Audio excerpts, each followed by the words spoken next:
welcome to my channel. Yes, you guys are in for a really great treat. Today I'm gonna build the most, or what I meant to say is I created the ultimate credit guidelines for basic people wanting to learn about credit. Yeah, boy.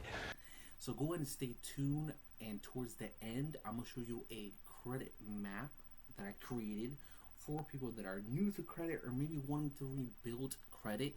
This can work for either or of the spectrum, and you'll find out here towards the end of the video. And before I go ahead and also start, if you want to build a consultation with me, I'll put in a link description below, or you'll see something here on the screen. Either one of those, that's where you can go ahead and book me, and we can go ahead and help you get started on your credit. So let's go ahead and start with the further ado. Okay.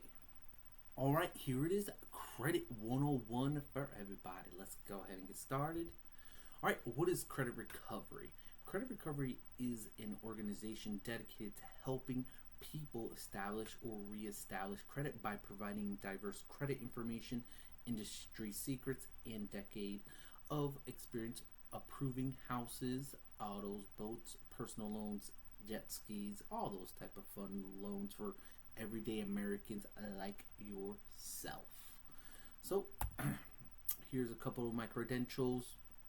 Credit counselor, certification for mortgage underwriting, another mortgage underwriting certification, another one, and where I've worked at as a consumer loan underwriter, because again, I'm a person that approves loans for a living, so I know exactly what these lenders are looking for. So here's another place, here's another place, and here's the last one. I have many more, so just wanted to go ahead and let you know the credentials. So this is what you're going to be learning about, the ultimate guide. So we're going to go ahead and be understanding credit reports, building credit scores and loans, protecting your credit score, which is important, some financial terms for you to know about credit, some laws, and then some facts and myths. Let's go ahead and get started. All right, so understanding your credit report. All right, so pretty much a credit report is a detailed history of your credit history, your payment history, and your outstanding debts and other information, which we'll talk more about that. We have your credit history, which pretty much is how you've managed to go ahead and pay your credits throughout the last 7 years, because that's all that reports on your credit report. So how, if you missed any payments, when it was opened, when it was paid off, what was the balance that it started with, have you ever missed any payments, or did you actually pay perfectly? So those are the type of things you'll see on your credit history for the loans. And then you have your outstanding balance right here, which is pretty much the balances that you owe, really nothing deep to it. All right, your payment history. This is, I'm going to go ahead and say it is an important thing out of your credit. So making sure that you always pay your loans on time. That counts for a majority of your credit score, which I'll talk about more further as we get along. But go ahead and remember that. So yes, so making sure you get your always paying your loans on time will always make sure you have the highest credit score. Then you have your other info that I was referring to, so that's anything like your personal information, like your names, your addresses, date of birth, place of employment that you've used whenever you've applied for loans. Okay, how to get a free copy of your credit report. You can go to get a free copy at annualcreditreport.com, or what I recommend, going through Experian.com, where you can actually just pay, get all three, and have access to additional resources. So these are the three major credit bureaus. You have Experian, Equifax, TransUnion. A nice little tip for you guys. Lenders use Experian. That is the most used on when it comes to approving loans, so making sure you always, that's why I say get Experian for that reason. And then TransUnion is the second one used, and then Equifax is last. Alright, remember how I talked about payment history? This will, out of the 100% pie, payment history is your most important one. It counts for 35%. So when I told you it was the most important, I was not kidding. That's why you can't miss your payment. I cannot stress this enough, people. And the next one is going to go ahead and be amounts owed. So making sure you're not too much into debt will go ahead and make sure to have a high credit score. Then you have your credit history. How long do you have credit? Credit mix. Do you have installments and revolving loans? And then you have new credit. So these are new loans that you add to your credit history. And if you have any questions, please put them in the comments. I'm here to help you. That's what this channel is for, to help you to build your credit or reestablish your credit and give you those inside secrets. So make sure to put your comments. And if you haven't liked and you haven't subscribed, stop playing with me. Subscribe. All right, let's get back to this. All right, so now we have credit utilization. This is a great way of how to one of the ways to build your credit utilization. So you never want to make sure you exceed more than 30% of your credit card limits. So essentially what that pretty much means that so they will drop your score if you exceed a certain amount. This is like a unwritten rule. Like this is something that's already available, but not something that is like told to you by the credit bureaus, like I mentioned, Experian, Equifax, and TransUnion. So this is something you do need to be aware of.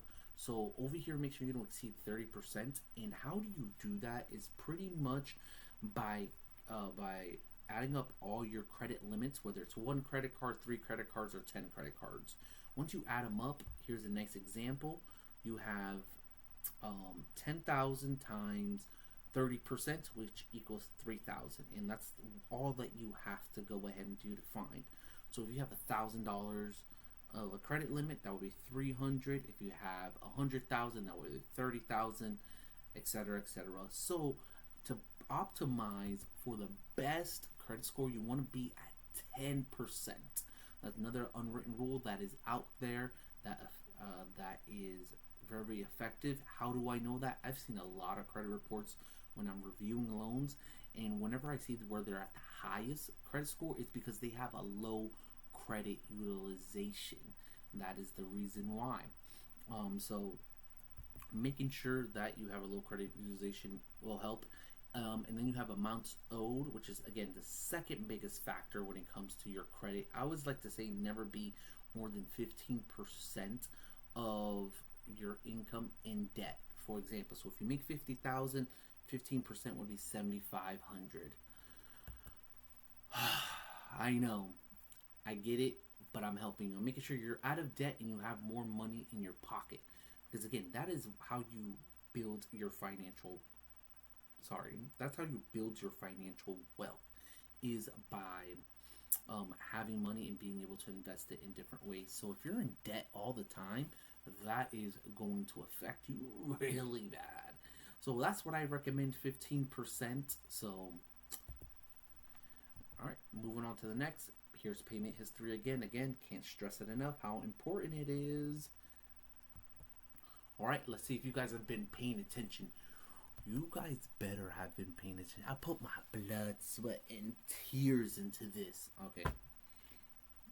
Maybe exaggerating, but Brother, this guy stinks! Essentially, yes. I want to make sure you guys are understanding. So here's a couple little questions for you guys.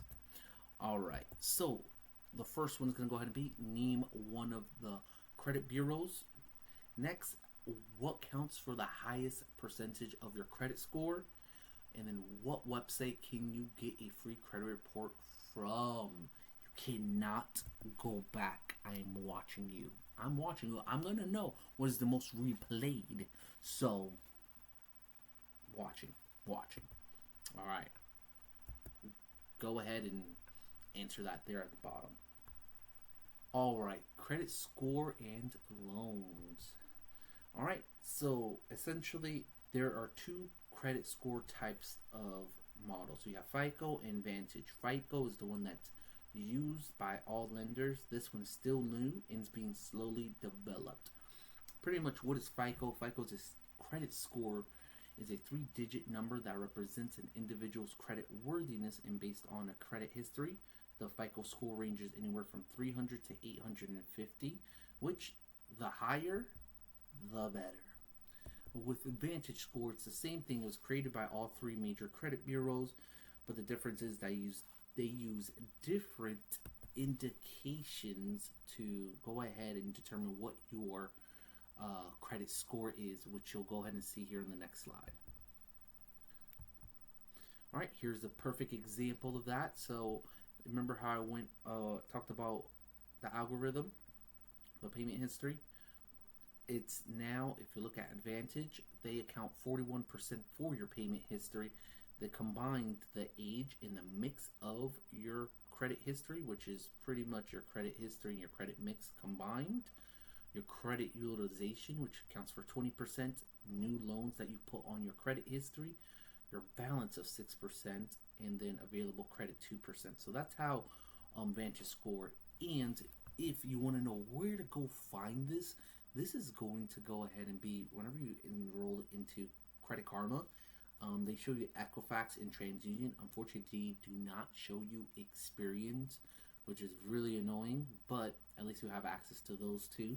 And then whenever you enroll into it through your bank or financial institution, because that's a huge thing, having to give you credit monitoring, that's something to take advantage so you can see your Vantage Score. And then again, they are also using they're using Equifax and TransUnion, or sometimes just one. There's not a lot that really use Experian. All right, so to indicate to you that the most used is Experian, this is from a credit report that I have seen personally myself, and this is what we see on our end. So as you can see here, it says Equifax, FICO, TransUnion, FICO, Experian, FICO, and as you can see, there's no Vantage Score being used at this time. Doesn't mean it can't change in the future. Okay, how to find your true credit score. So this is something that a lot of people do not know how to show people, and you're gonna get that exclusive from me. I'm out here teaching you guys. Let's go. Okay, so first, you're going to want to go ahead and sign up to Experian.com, which hence is the reason why I would suggest having an Experian account. So once you sign up, you're going to go ahead and sign in. You're going to hit credit. From there, you're going to hit credit overview. It's going to take you to another page. Once you're there, you're going to scroll all the way down until you say additional FICO scores. You're going to see this information. The only way to see this information is if you are paying the highest, if you're paying the subscription. That's the only way for you to see this information. If you don't, it's going to lock it. That's the frustrating part. So I do recommend it. I check mine every 6 months just to see where I am at before I apply. And it's a really great tool to use before you apply in general. So keep that in mind. Okay, so if we go back, so as you can see, if we go over here, how it shows FICO Score 2, I'm going to show you where it shows it on ours end, so you can be able to make that connection. So you see how it says Experian Fair version 2. See, just like how I just showed you. So that's how you know the information I'm telling you is accurate. This is pretty much what we see, and this is also whenever you are talking with a lender, they're saying, hey, my FICO score shows 800. Well, we see 770 on our end. It's because of those different FICO score models that they use, which you'll learn more in the upcoming slides. All right, this is the algorithm again. Take a screenshot, write it down. I don't give a fuck. Yeah. Mortgages, and for mortgages they use FICO Score 2 we established. For credit cards they use Bank Card 2 and 3 and 8. For auto loans they use FICO Score 2 and 8. So take a screenshot of this so you can remember. So again, when you're talking to the lenders, you understand why the credit score they're seeing is different. Okay, here's another. Test. You thought the tests were over? Stop playing with me. I gotta make sure you guys are paying attention. Let's go. Alright, so these are the nice little fun questions. We have, what credit score models do mortgages and home loans use? Which credit score algorithm do lenders use to approve you for a loan?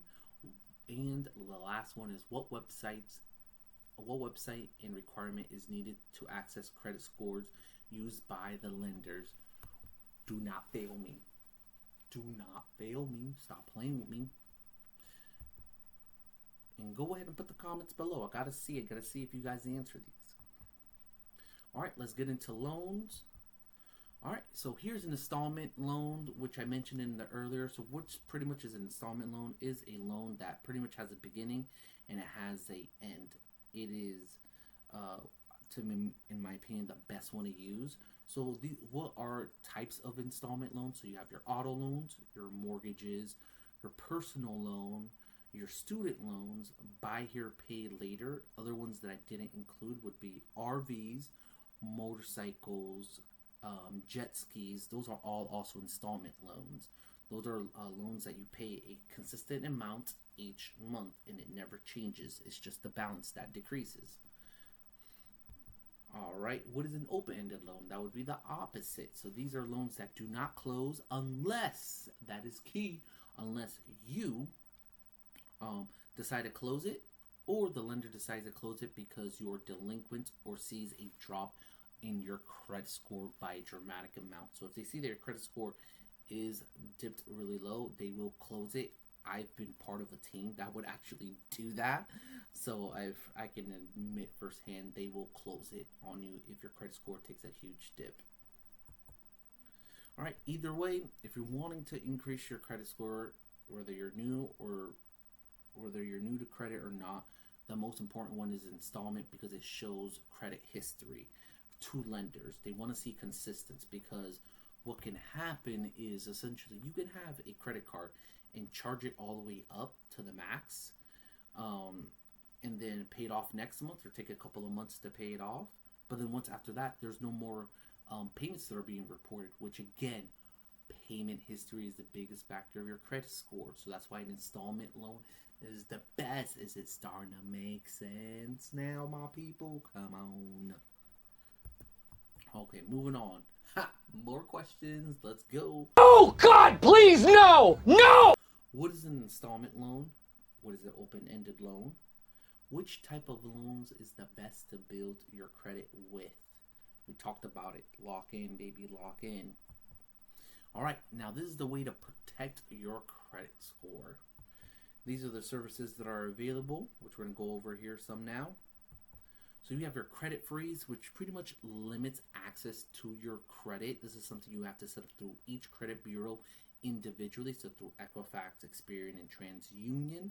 What this is it won't allow people to see what's on your credit, which is very important when it comes to lenders looking at your credit report. They want to be able to see, oh, what's on there. And if you have it frozen, which is great, you just have to remember to unfreeze it, and it's a great way to protect yourself from fraud. So people opening up accounts and things of that nature. So I always say to have a credit freeze for that reason. And then you have another tool, which is disputes. How do you dispute?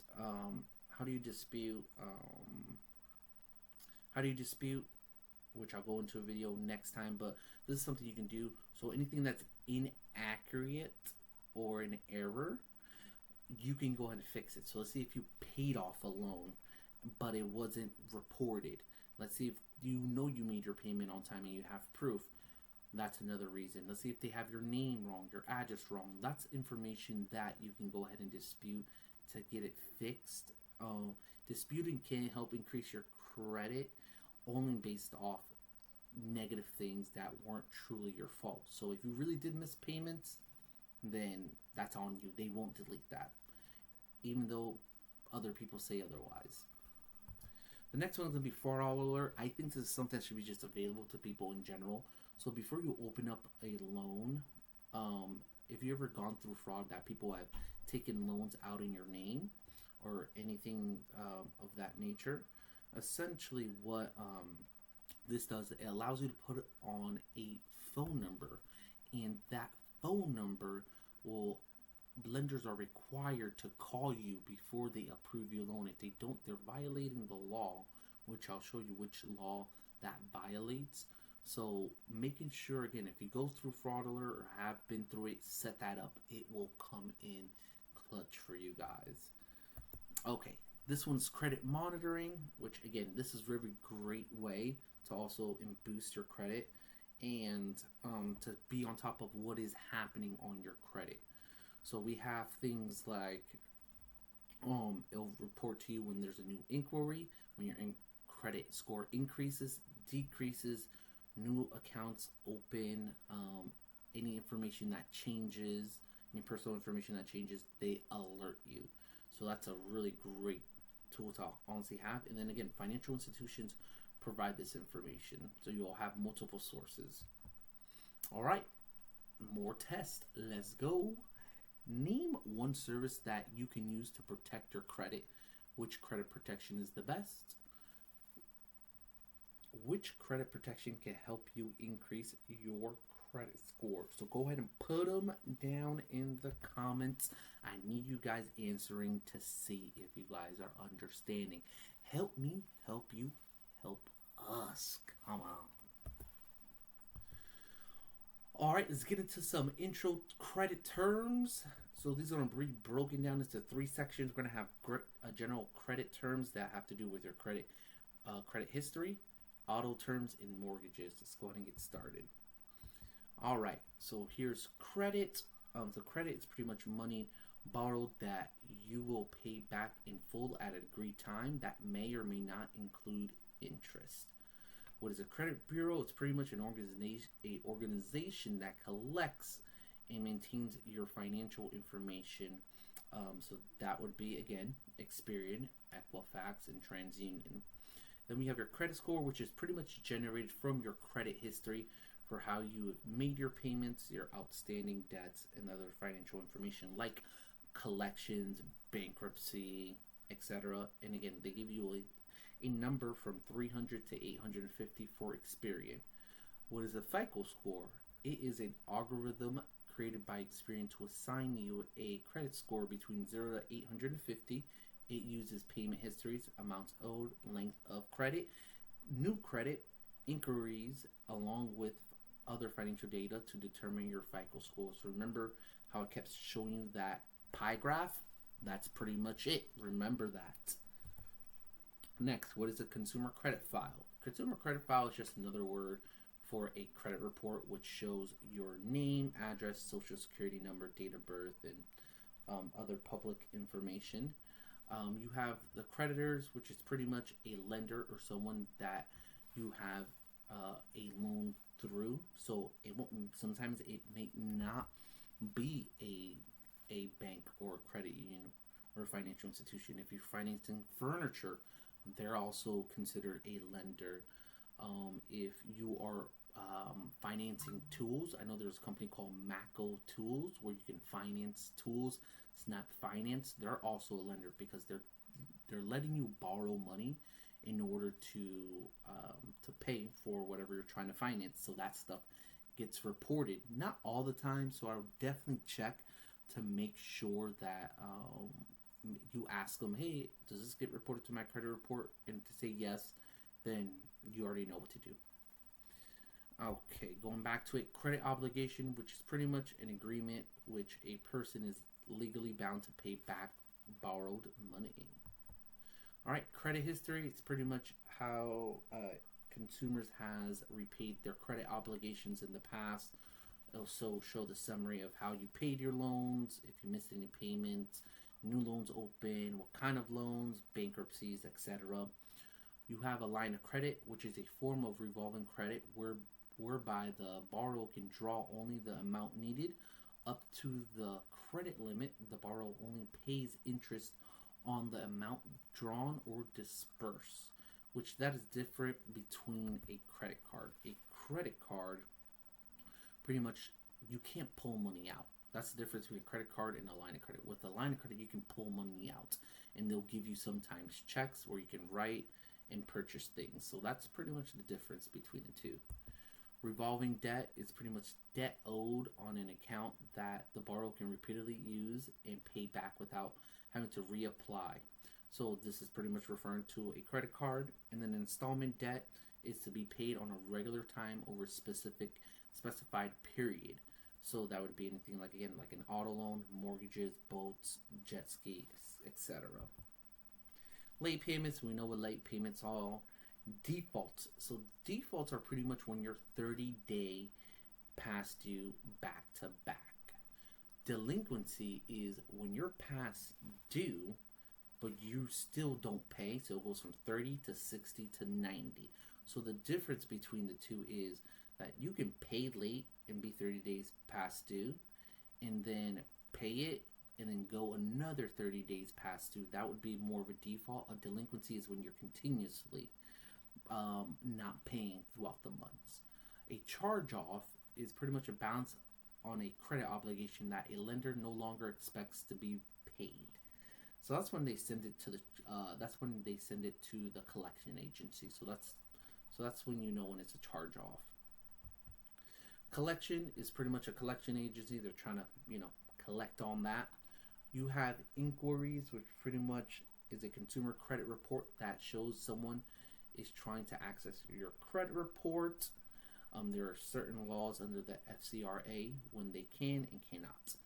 Interest rate is an amount charge expressed as a percentage of principal. APR is the real cost you pay to borrow, as stated on the yearly percentage of the loan amount. So the interest rate is what the finance company is going to charge you. The APR is going to include not just the amount you borrowed, but also if there's any fees, any closing costs. That is what's going to go ahead and show you what your APR and why there is a difference. One is just only to borrow money. The other one is to include all the other finances, additional finances, besides of what you asked. Understand it, it's okay. Put it in the comments below. That's why I'm here to help you. Let's move on. We have loans, which is pretty much you borrowing money and expect to pay back with interest or sometimes no interest. Bankruptcy is pretty much when the government allows you to not repay debts, but that stays on your credit report for 10 years. That affects you when it comes to loans. All right, let's jump into the auto loan terminology. We have a pre-qualification. There are the first two steps in applying for a mortgage loan. First is a lender or a broker that pre-qualifies you.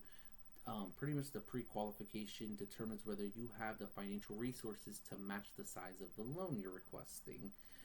The information is not often verified at this step. It is a preliminary step to the screen viability as a loan applicant. So this is pretty much the pre-qualification step is pretty much when you just apply. And then if they just approve you, they're just approving you based off the information you provided. So the next one is pre-approval. Requires much more detail. This is when you're going to need to verify your income, down payments if applicable, and other financial information. That meets the underwriting guideline, which is that is a person like me that is reviewing. And then that will go ahead and indicate if you're truly approved for what you asked for. An approval is pretty much an acceptance document with info regarding the loan amount, interest rate, term, monthly payment you have been given for the loan. So if you asked for $10,000, you got $10,000, then you got approved for you to talk about for what you applied for. Now we have a counter offer. Counter offer is when the lender states that they couldn't approve you for the $10,000, but they'll give you $9,000. And then again, it'll have the same information as the approval, like the interest rate, terms, monthly payment, etc. We have a decline. We know what a decline is. That's when they decline your loan regardless of what you're asking for and not even a counter. And then we went over what interest rate is, debt to income ratio. This is something dealerships and loan officers will talk to you about. Pretty much it combines your monthly debts divided by your grossly month income. So an example is, let's say if on your credit you're paying $1,000 towards your debts because you have credit cards, auto loans, and other types of loans. Let's say if you make $2,000 a month, if you divide 1,000 by 2,000, that gives you 50%. You never want to be that high. That's really bad. Lenders look at that so bad. So you want to be around a debt to income between 30-40% is pushing it. And now we have a prepayment, an amount that you may pay on your mortgage or other loans like an auto loan that constitutes an additional unscheduled payment. So this is when you pretty much make your extra payments. A down payment, obviously that is amount that you state whenever you go to a dealership or say, hey, I'm going to put down a down payment. Everyone knows what that is. A lease contract is pretty much you renting out a type of, is you renting pretty much. So think of it like leasing an auto loan. You're pretty much just renting it. Or if you're doing a rent to own, that's another lease option that you have. Lease terms are pretty much a contract with a lease term, the period that the leasee contracts with the leaser, which that would be you, the leaser, to make lease payments. At the end of the lease, the leasee, which is the lender, have the option to renew the lease for a new term, purchase the auto at the price called, or you can just go ahead and walk away. That's pretty much what a lease term is. And I went ahead and got ahead of myself. But that's essentially what it is. But I'll read this one just for the fun of it. So a auto lease purchase option is an asset that is used to secure repayment of a loan, also called security. For example, if a borrower defaults on the auto loan, the lender has the right to sell the collateral in order to collect the loan. The principal works on most mortgage loans, which collateralized by the home that the loans are used to buy, which is the same thing for autos. Loan to value, so LTV pretty much is a lending risk where the lenders examine before approving you for an auto loan. So essentially what you do is to figure the loan to value, you grab the loan amount divided by the value. So let's say if you're trying to buy a $10,000 car, let's say if you're only wanting to finance $5,000 but the value is $10,000, then if you divide that, that'll be 50%. Equity is pretty much value of ownership built up in a loan, or I guess in an auto in this case, that represents the market value. Vehicle options are pretty much choices that are sold separately for an extra fee when you buy a vehicle. So this can be like when the dealership tries to sell you the add-ons like nitro tires or tinted windows and whatever else.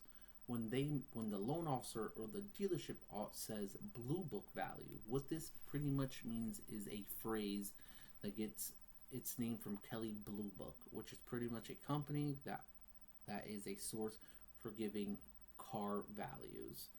So they'll determine based off new and used. So that's pretty much what Blue Book uses. It's the one that is the most used. Right? Your trade-in. So when they mention trade-in, it's either an auto or another vehicle in exchange when you buy a new one. A trade-in value is the price they're going to give you for that vehicle or other items such as like a motorcycle, an RV, or a boat.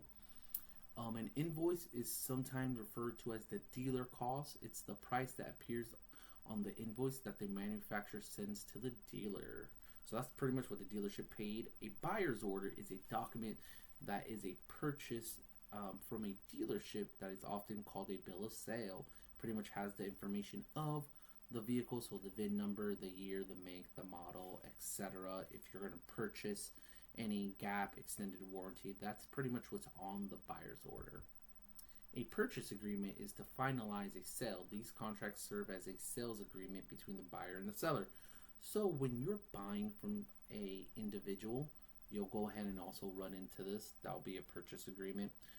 A retail installment agreement, that is a document that is details the terms of the financing you must secure in order to get the car. If you are getting a loan yourself from a third party lender, such as a bank or a credit union, that lender will make the credit decision, not the dealership. So, whenever you're financing through the dealership, it is not them deciding, it is the lender that they send it to. Loan closing. This is pretty much when it is mentioned to you the final stages of the loan process that requires an exchange of money and signatures in order to go ahead and close on the loan and solidify the purchase agreement or retail installment agreement. Bill of sale is when you buy from a private party, like on Facebook, Marketplace, maybe Craigslist, and other those. They're similar to the to the dealerships where they'll have the vehicle information. All right, a title. So when the title is mentioned, it's pretty much the title of the car is a legal document providing proof of ownership. A lien is a legal claim held by a creditor against the asset. So whenever they say, hey, we need to put the lien on the vehicle, that's to protect the lenders. So when they, in case if you stop paying, which you shouldn't, if you're trying to build a credit or have a high credit, then they can just repo the vehicle and be able to sell it because they have authority for it. Let's get into some nice mortgage terminologies. Closing. Closing is similar to the one from the auto, so pretty much not going to go through that. Closing costs is the total expenses that the buyer is going to pay at the real estate transaction. So your application fees, underwriting fees, loan origination, taxes, and any other fees. Conforming mortgage loan. When this is mentioned to you, a mortgage loan is an amount allows Freddie and Fannie, two government-sponsored enterprises, to buy the loan. So this is pretty much a conventional loan. This is all pretty much what it is. So these are one of the two institutions that will buy those loans. We already know what an APR is, so moving forward, debt to income, we know what that is, down payment, conforming mortgage loan, which that's in there twice, equity, we went over equity in the auto, escrow account. So when escrow is mentioned to you, it's a reserve account controlled by a fiduciary agent that is used to make regular homeowners insurance and real estate tax payments. So that's pretty much whenever you don't put 20% down on a mortgage, they will make you pay that. So just to let you know. Home equity is pretty much like equity, so won't need to go over that. Home equity loan, by the is different. So it's an amortizing mortgage loan that allows homeowners to borrow against the equity of the home. Normally people use this to home improvements, consolidate debt, or for other general purposes like maybe going on vacation or weddings. Home insurance, that's pretty much just insurance for the home that's required when you have a mortgage. Interest rate, we talked about it. Liens, loan closing, loan to value, same thing applies for mortgages. What the value, how much you're purchasing divided by how much it is worth. Origination fees. This lender may change this to pretty much a fee pretty much for doing the loan with them. That's pretty much what it is. P&I, payment and interest, is pretty much how much you're paying towards the principal and the interest when you have a mortgage. When you hear the word PITA or PITIA, it's pretty much an acronym for loan, principal, interest, property taxes, homeowners insurance, and association. So the association is like HOA. We went over pre-qualification, pre-approval, prepayment. PMI, whenever you don't have 20% down, you are required to get this. It's an insurance policy that protects the lenders against a loss if the borrower defaults. Typically requires the loan to value to be more than 80%. So look at it this way. So if you're financing a home for $100,000 and you finance it for $81,000, that's 81%. Again, you're gonna do that 81 divided by 100, which you'll go ahead and see that would be 21%. Property taxes. Everyone knows what property tax is, but it's not. It's just pretty much an amount they need to pay your county or city to every quarter. Right, sales contracts are pretty much a legally binding document between the buyer and the seller of a home that should address all terms and conditions of the transaction. So it's similar to a purchase agreement, but more for a home.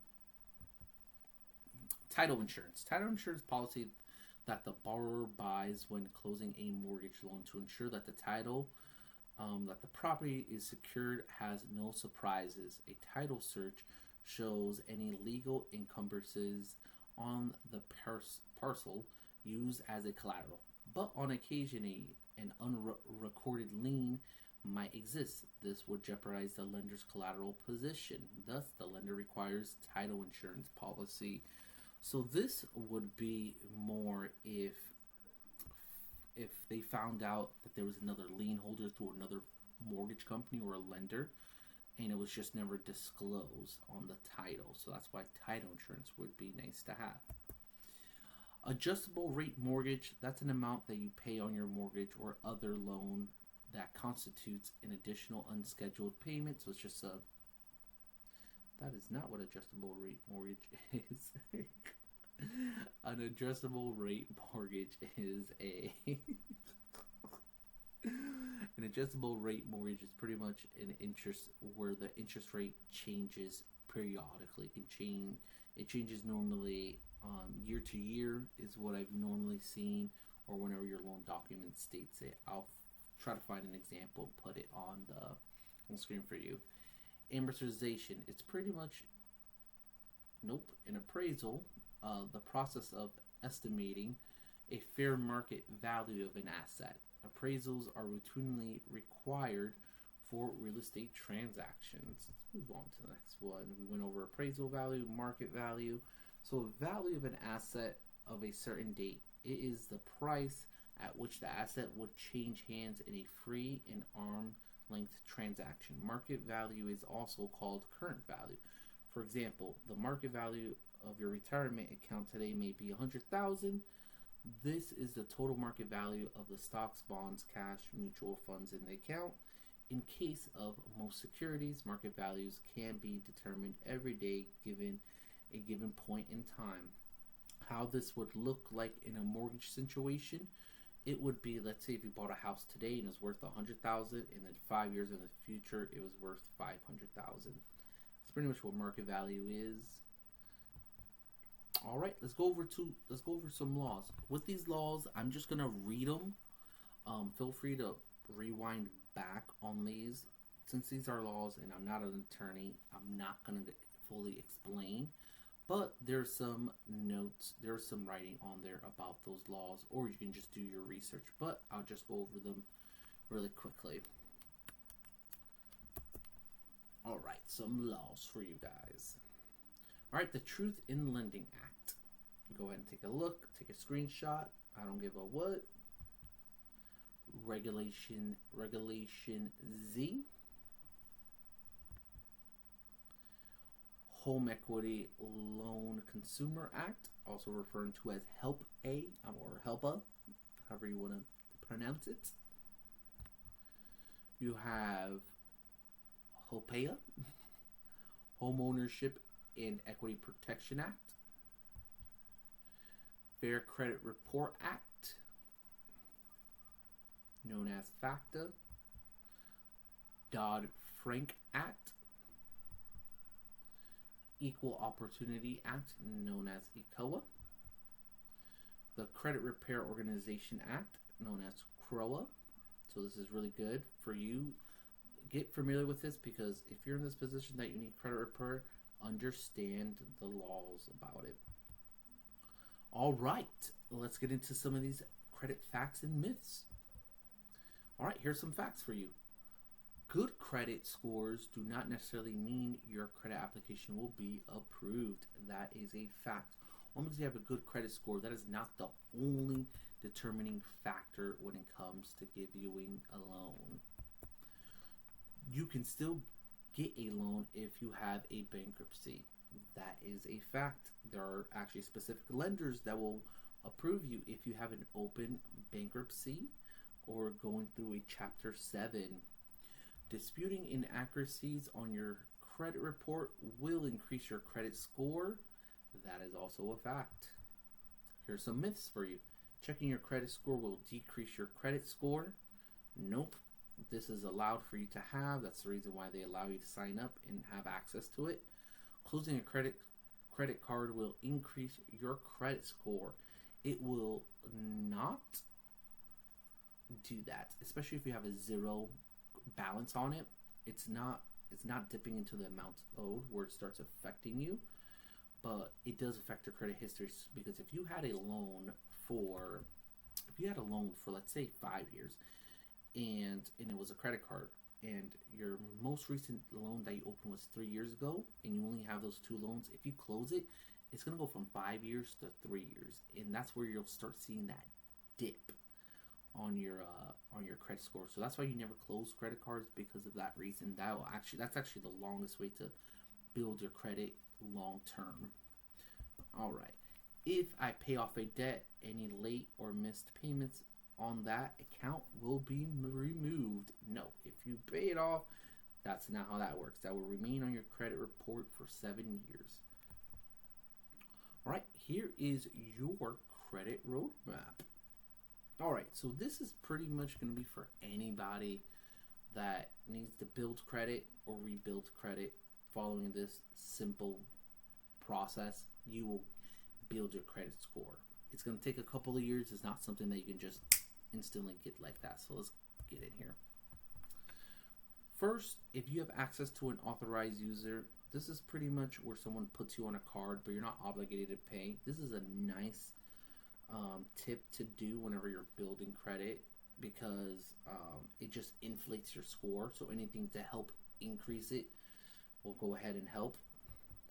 Next, you want to get a secured credit card. So you want to start building your own credit again, or establishing your credit. So go into your bank or credit union, or even Capital One. They have secured credit cards where you can put money down pretty much, and once you decide to close it, it will go ahead. They'll give you the money back, and then you can go ahead and get unsecured where you don't need to put money down. But this is a great way, just because they always have a 90%, I'm gonna say 90% and above of being approved, just because it's backed to buy money. The next one is gonna go ahead and be, I'm gonna change this to installment loan versus auto, but people are normally going to get an auto. But anything, so let's say if you need to get furniture for your home, or maybe you want a motorcycle, or maybe you want a jet ski, that can also fall down to this, not just an auto. So this is what I refer to about the installment loans. Remember, so we're attacking the revolving and then the installment. So we're hitting majority of the credit algorithm that I mentioned throughout the beginning. So you want to make sure you do that. Okay, and if you made it this far, congratulations, you have a solid foundation of how to build credit.